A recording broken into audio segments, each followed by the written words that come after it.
Breaking Money Myths. Remember that show Mythbusters? I love that show. Those two guys and like the crew that did stuff, they were fantastic. So, so welcome to Financial Mythbusters. Grab your overpriced latte that's stopping you from buying a home and retiring at age 27, and let's go myth busting.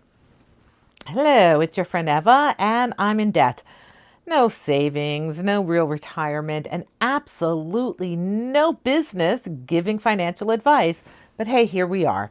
So we do personal finance without judgment and no shame, right? No crazy extreme advice, just real practical strategies. So if that sounds good to you, then share, like, subscribe, sign up for my weekly newsletter. But before we start, I am not a financial advisor. And when it comes to financial advice or any advice you find on the internet, do your own research. There is so much misinformation out there. All right.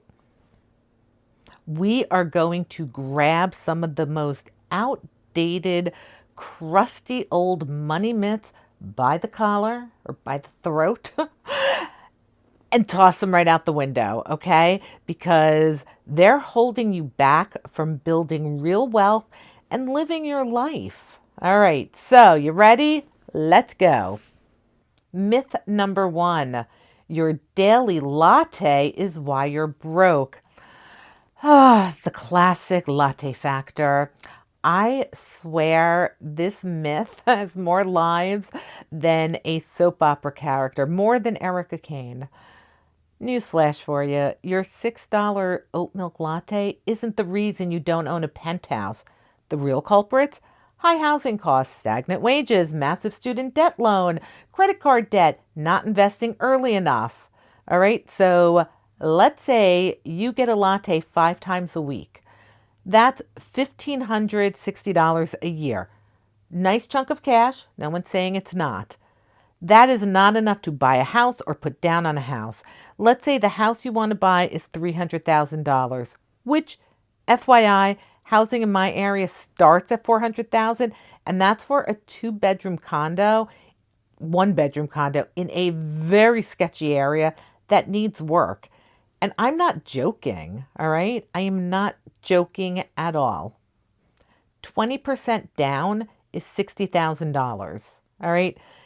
If I save my coffee money, I don't get that latte, it will take me 38 years to save for the down payment. So those giving you that advice purchase their home when they could afford to buy a home with one income. I swear my parents' generation could practically buy a home with like a handful of almonds and a handshake.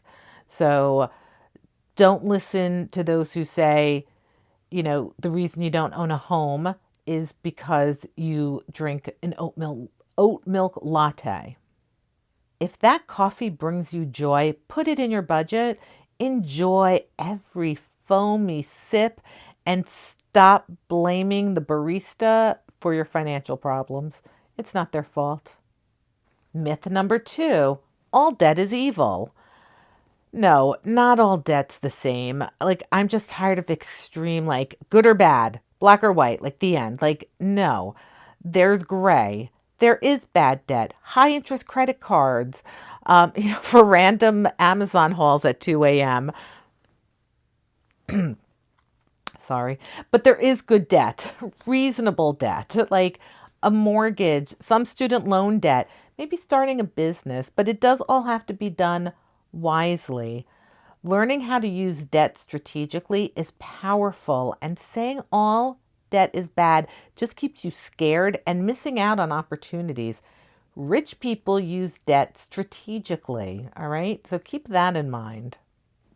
Myth number three, cut out all fun spending until you're debt free. Ever heard of sad budget burnout?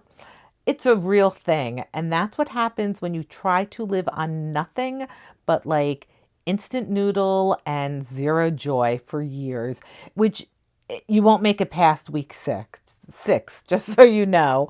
Then you rebound and you go on that Amazon haul shopping spree at 2 a.m. on like a Thursday night.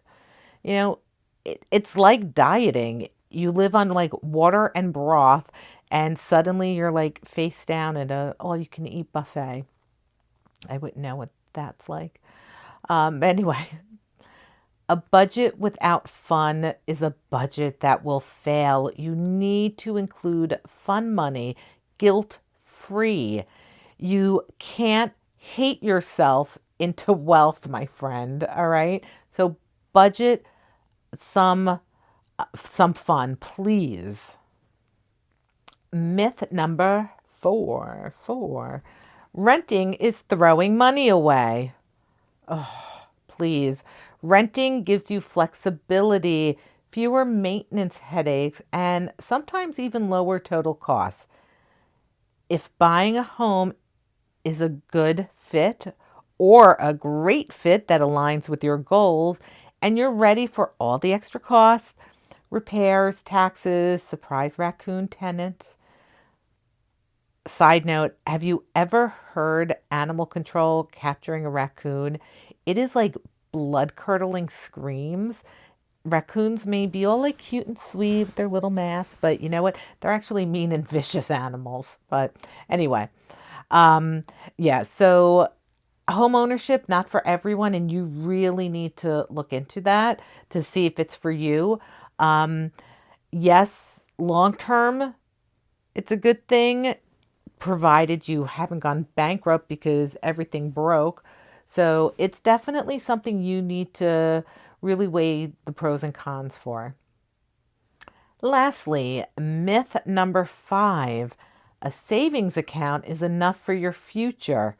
Yes, saving is important, but if that's your only plan, no.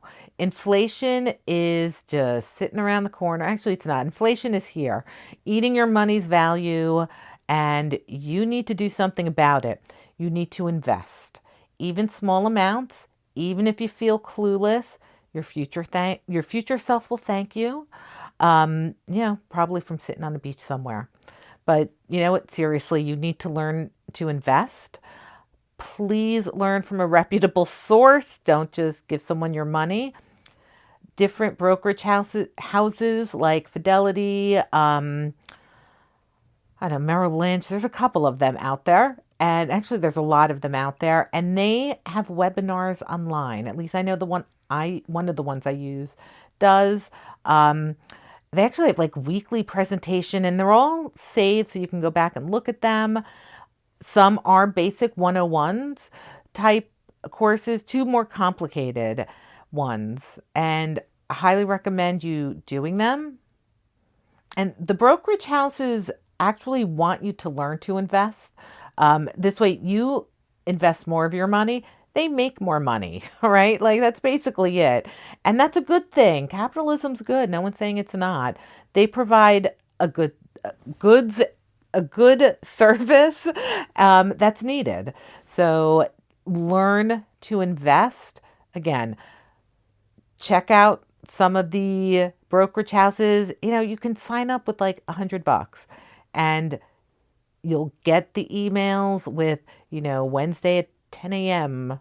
The presentation will be live and then they'll have replays and you will learn a lot. So definitely do that.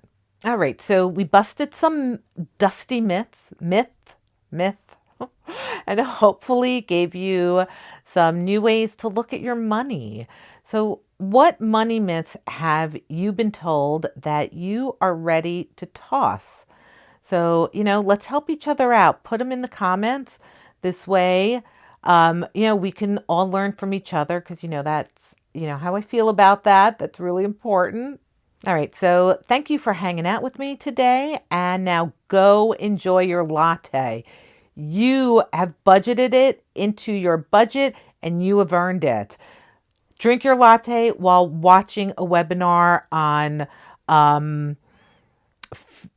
commodities. That's what I want you to do. All right. I will see you in the next one.